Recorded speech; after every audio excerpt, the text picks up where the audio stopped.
Takže išiel som na zmrzlinu, veľmi odporúčam. Tu sú príchute citrón, jahoda, pistácia, slaný karamel, vanilka, smotana, čokoládová, mango. Lesné ovocie je toto, keby ste sa pýtali. Višňa, smotana, to je. A to sú všetky. Nečudujte sa, že to je 3,60. Ono sú v jednom kelinku 2,5 kopčeka.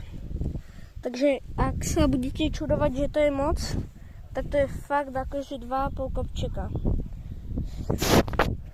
Obsluha funguje tak, že tu stlačíte tlačítko, tu každopádne máte ešte menu, že aké sú tam zmrzliny, stlačíte tlačítko a príde buď pán alebo pani a dajú vám zmrzlinu podľa vášho výberu. Každopádne odporúčam.